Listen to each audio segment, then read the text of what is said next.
Gentlemen, major shares നിങ്ങൾ purchase ചെയ്ത് കഴിഞ്ഞു.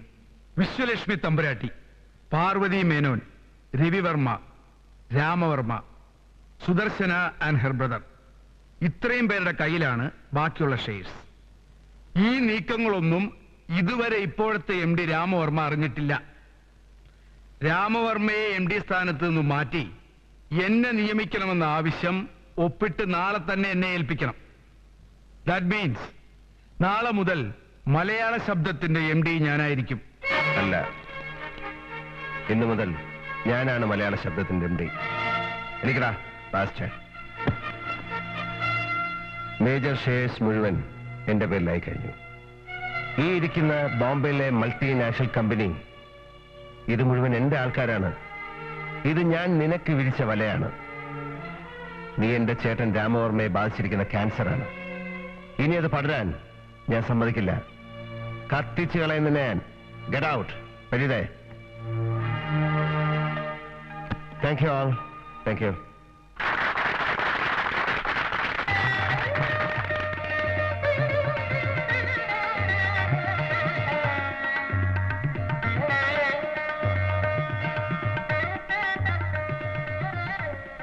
മോനെ, നീയാണ് ശരി. അതാ നീ ജയിച്ചത്. നിന്നെ ജയിപ്പിച്ചോ അപ്പനെ തോൽപ്പിച്ചോ അച്ഛൻ ഇനി ഈ കസേരയിൽ ഇരിക്കുന്നത് ശരിയല്ല. മലയാള ശബ്ദത്തെ നീ രക്ഷിച്ചു. നീയാ മോനെ ഇനി ഇവിടെ ഇരിക്കേണ്ടത്.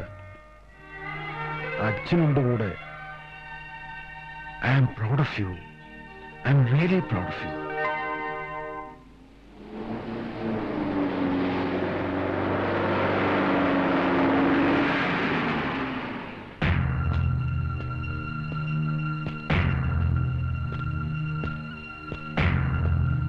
മിസ്റ്റർ രവിവർമ്മ, നിങ്ങൾ ഈ വീട്ടിൽ കയറാൻ പാടില്ല. താനാരത് പറയാൻ? ഞാൻ ആരും ആയിക്കോട്ടെ, ഈ വീടിന്റെ ഉടമസ്ഥൻ രാമവർമ്മ പെറ്റീഷൻ തന്നിട്ടുണ്ട്. ഉടമസ്ഥൻ രാമവർമ്മയോ? ഇത് ഞങ്ങളുടെ വീട് അല്ല, എന്റെ വീട്. പത്രം നീ പിടിച്ചെടുക്കില്ലേ? വീട് ഞാൻ പിടിച്ചെടുക്കി. അപ്പാ, അവനോട് ഇങ്ങനൊന്നും കാണിക്കരുത്.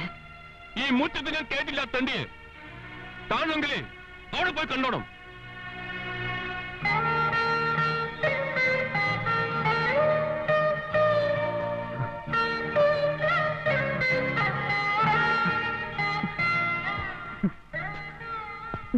ഇറങ്ങിപ്പോയപ്പോ തിരിച്ചു വിളിച്ചു.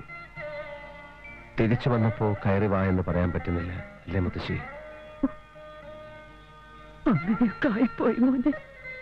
ഇങ്ങനെയൊന്നും ആകാതിരിക്കാൻ വേണ്ടിയാ മുത്തശ്ശി ഞാൻ വീട് വിട്ട് ഇറങ്ങിപ്പോയത്. ഒരിക്കലും ഞാൻ ഒന്നും പിടിച്ചെടുത്തിട്ടില്ല മുത്തശ്ശി. പ്രസ് ഞാൻ പിടിച്ചെടുത്തതല്ല, രക്ഷിച്ചതാ കൈവിട്ടു പോകാതിരിക്കാൻ. അതിനെന്നെ ശിക്ഷിക്കുക അപ്പേട്ടൻ. മുത്തശ്ശിയെ കാണാൻ വീട്ടിൽ വരുമ്പോ വീട്ടുവാതിൽക്കൽ പോലീസ് തടുക്കുക. സ്റ്റുപ്പിഡ്. അപ്പേട്ടാ, ഞാൻ പോവാ. വൈരാഗ്യത്തോടെ അല്ല, അപ്പേട്ടൻ ഇങ്ങനെ ആയിപ്പോയല്ലോ എന്നുള്ള വിഷമത്തോടെ.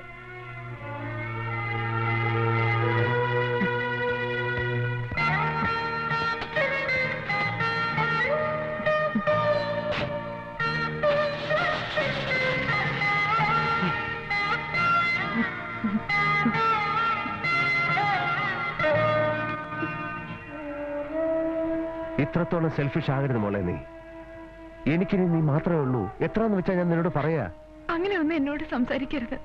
നമ്മൾ തമ്മിൽ സംസാരിക്കേണ്ട ഭാഷ ഏതല്ലേ? ഒരു വീട്ടിൽ ഒന്നിച്ച് വളർന്ന സുധുവും അനിയൻ ചേട്ടനും തമ്മിൽ സംസാരിക്കേണ്ട ഭാഷ. തളർന്ന മോളെ ഞാൻ നിന്നെ കാണാമെന്ന്. എന്നെ കൂടുതൽ തളർത്തരുത്. നീ എന്റെ കൂടെ വരണം പ്ലീസ്. നമുക്ക് ഒന്നിച്ച് ജീവിക്കണം. സുധു,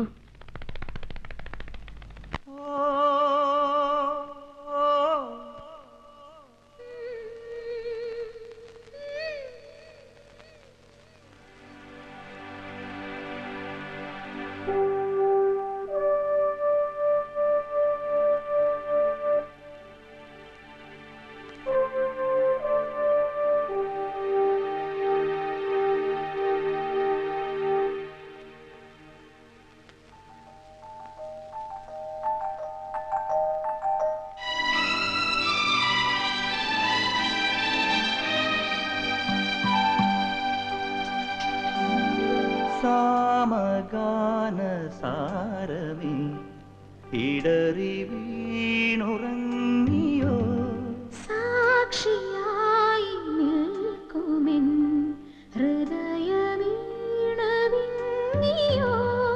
എന്നുള്ളിൽ മൗനത്തിൻ തിരിയൊഴിയാൻ നീ പോരുമോ ശുഭകരമൊരു സാമഗാനസാരമേ ഇടറി വീണുറങ്ങിയോ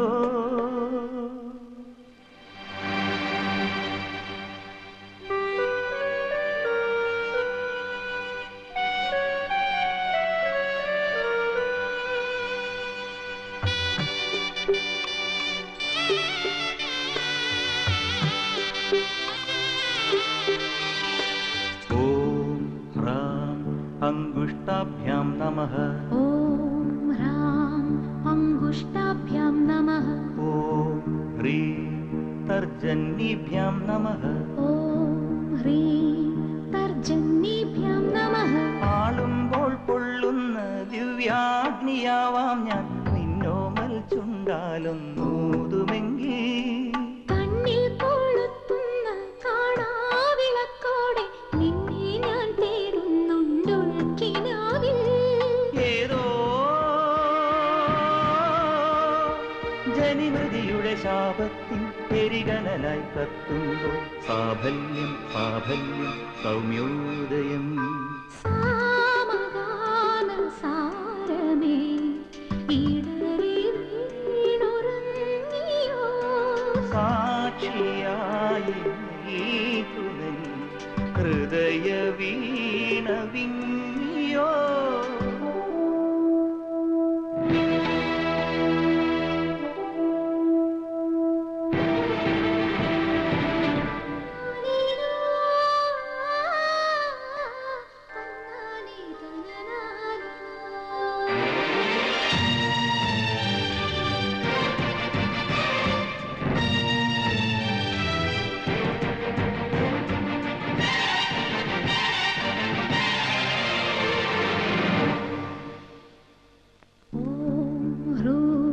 मध्यमाभ्यां नमः ॐ ह्रूं मध्यमाभ्यां नमः ॐ ह्रैं अनामिकाभ्यां नमः ॐ ह्रैं अनामिकाभ्यां नमः ആകാശകുന്നത്തെ ആലിലപ്പൂങ്കാവിൽ അന്തിത്തേരി വയ്ക്കാൻ വന്ന സന്ധ്യേ ആരാരും കാണാതെ ഉള്ളി മുളപ്പിച്ചൊരാദ്യാനുരാഗത്തിൻ പീലി കണ്ടോ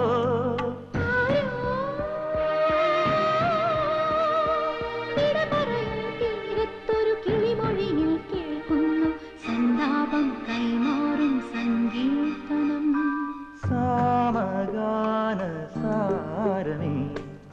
ഇടറി വീണുറങ്ങിയോ സാക്ഷിയായി നിൽക്കുമെൻ ഹൃദയമീണവിങ്ങിയോ എന്നുള്ളിൽ മൗനത്തിൻ തിരിയൊഴിയാൻ നീ പോരുമോ ശുഭകരമൊരു സാമഗാനസാരമേ ഇടറി വീണുറങ്ങിയോ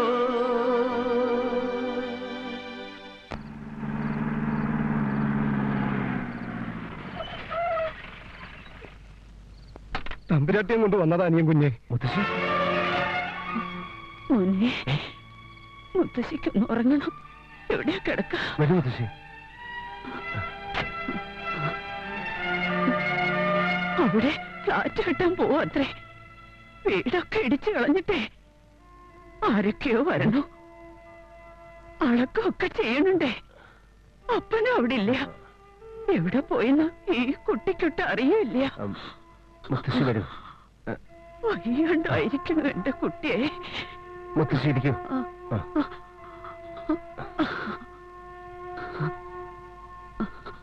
നിങ്ങളുടെ പെട്ടിയൊക്കെ എടുത്തിട്ടില്ലേ മോളെ ഓ അമ്മയുടെ പെട്ടി എടുത്തിട്ടുണ്ട് എനിക്കെന്തിനേനി പെട്ടിയൊക്കെ മുടങ്ങിപ്പോവാനൊരു വസ്ത്രം പോലെ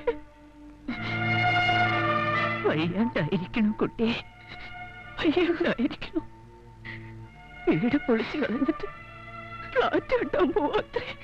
അതൊന്നും നടക്കില്ല മുത്തശ്ശി. അപ്പേട്ടൻ വന്നോട്ടെ. ഞാനല്ലേ പറയുന്നത്, നമ്മുടെ വീട് ആരും പൊളിക്കില്ല. ഞാൻ സമ്മതിക്കില്ല. അഡ്വാൻസ് ഒക്കെ വാങ്ങിയിട്ടുണ്ട് അത്രേ. അത് തിരിച്ചു കൊടുത്താ പോരെ മുത്തശ്ശി? എത്രയായാലും ഞാൻ കൊടുക്കാം. എനിക്ക് ഉറങ്ങണോ? പരമേട്ടാ, ആ പെട്ടിയൊക്കെ ഇങ്ങ് എടുത്തോളൂ. വരൂ മുത്തശ്ശി, വരൂ വരൂ.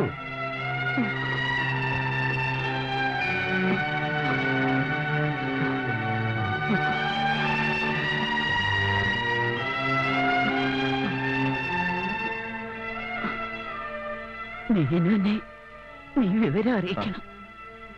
അയാള് പരിഭ്രമിക്കണ്ട. മഴ പെയ്യുന്നുണ്ടോ?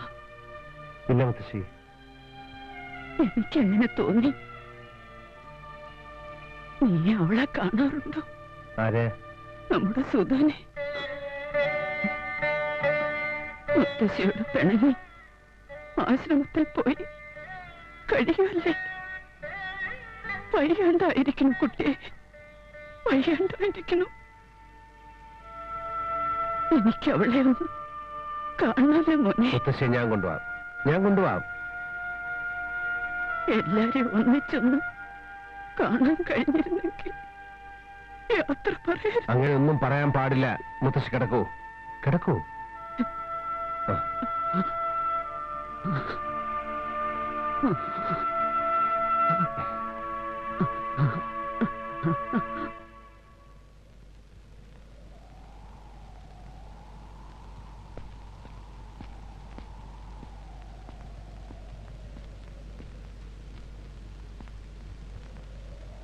അവള് അവിടെ ഇല്ല മുത്തശ്ശി, എവിടെയോ പോയിരിക്കേ. കാണണ്ടെന്ന് പറഞ്ഞു അല്ലേ?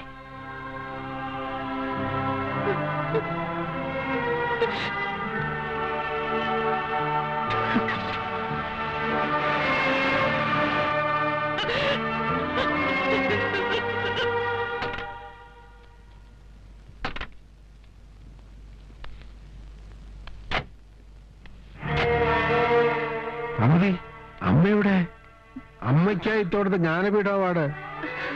ഇത് കളക്ടർ മിസ്റ്റർ തോമസ് സക്രിയ. അനിയൻകുട്ടി എവിടെ? ഞാൻ വന്നു.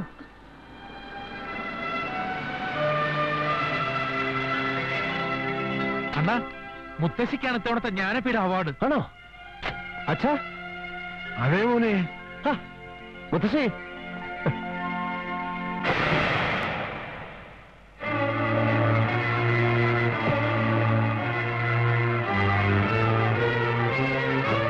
മുത്തശ്ശി, അച്ഛാ, മുത്തശ്ശി.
മെസ്സേജ് എല്ലായിടത്തും കൊടുത്തിട്ടുണ്ട്.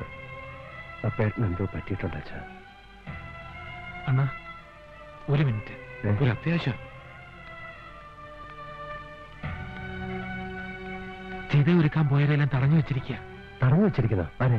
ഏട്ടൻ തമ്പുരാൻ ഫ്ലാറ്റ് കെട്ടാൻ അഡ്വാൻസ് വാങ്ങിച്ചിട്ടുണ്ടത്രേ. അനന്തരാമനാ പറഞ്ഞത്. അവിടെ ചിത ഒരുക്കാൻ പറ്റില്ല എന്ന്. ആ ബോട്ട് കോൺട്രാക്ടർ വിക്ടർ രാജിന്റെ ആൾക്കാരും ഉണ്ട്. വിവരം ഇവിടെ ഒന്ന് പറഞ്ഞിട്ട് പോകാമെന്ന് കരുതി. അതുകൊണ്ട് ഞങ്ങൾ ബാങ്കിൽ പോയില്ല.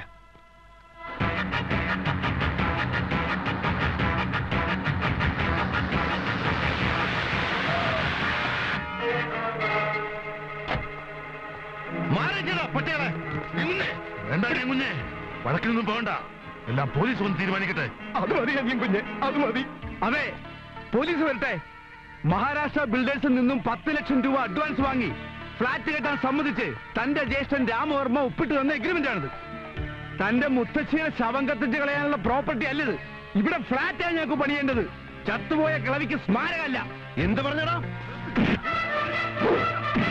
എനിക്ക് ജീവനുണ്ടെങ്കിൽ എന്റെ മുത്തശ്ശി ഇവിടെ സംസ്കരിക്കടാ.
പറയടാ, എന്റെ ചേട്ടൻ എവിടെയാണ്?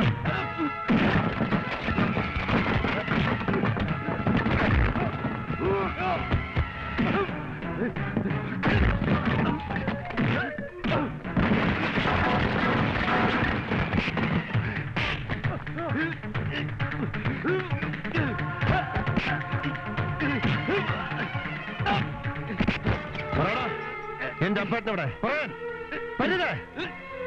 ഇവനറിയാം എന്റെ അപ്പേട്ടൻ എവിടെ ഉണ്ടെന്ന്. കർമ്മം ചെയ്യാൻ എനിക്ക് എന്റെ അപ്പേട്ടൻ വേണം. മുരുക, ഈ വണ്ടിയും ക്രെയിനൊക്കെ എടുത്ത് മാറ്റടാ.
മുത്തശ്ശി, വയ്യാണ്ടായിരിക്കുന്നു കുട്ടിയെ.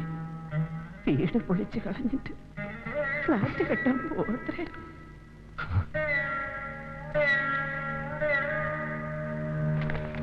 മോളെ സുധു,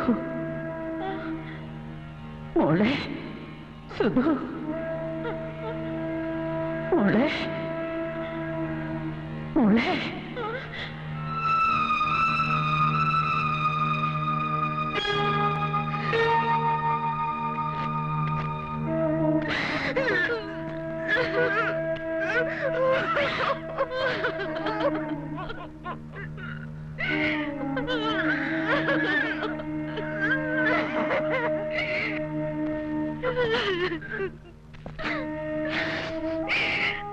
മുരുക, അതങ്ങ് കൊടുത്തേക്ക്.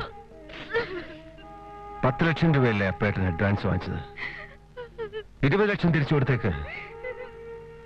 നമ്മുടെ മുത്തശ്ശിയെ നമ്മുടെ സ്വന്തം മണ്ണി സംസ്കരിക്കണം.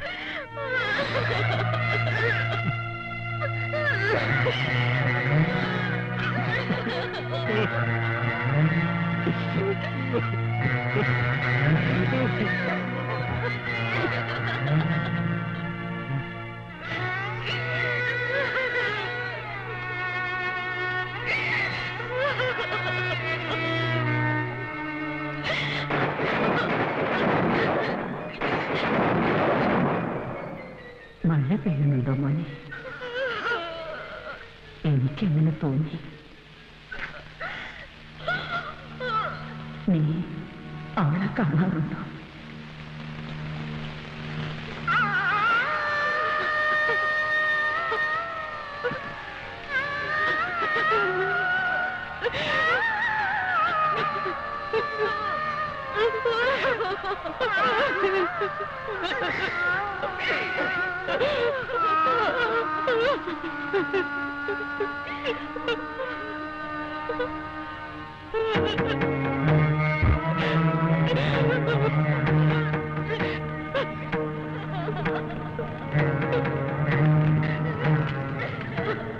അപ്പേട്ടാ, ഈ വീട്ടിൽ നിന്ന് ഓരോരുത്തർ ഇറങ്ങിപ്പോയപ്പോഴും കെട്ടിനകത്തെ തളത്തിലിരുന്ന് ഇതുപോലെ തന്നെ ഇരിക്കുകയായിരുന്നു നമ്മുടെ മുത്തശ്ശി.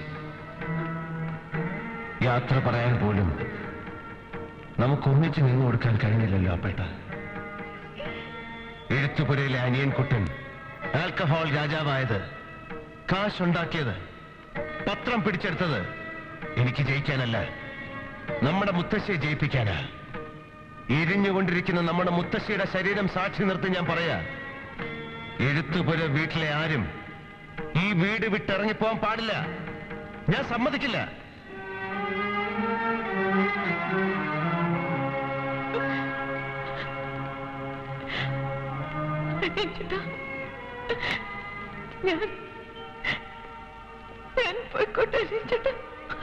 പോകില്ല, പോകാൻ ഞാൻ സമ്മതിക്കില്ല. കാവി കൊണ്ട് മനസ്സ് മൂടാൻ നോക്കാതെ സുധു, നീ നിൽക്കുന്നത് നിന്റെ അനിയൻ ചേട്ടന്റെ മുമ്പിലാ. അല്ലാന്ന് പറയാൻ പറ്റുമോ നിനക്ക്? പറ്റുമോ സുധു?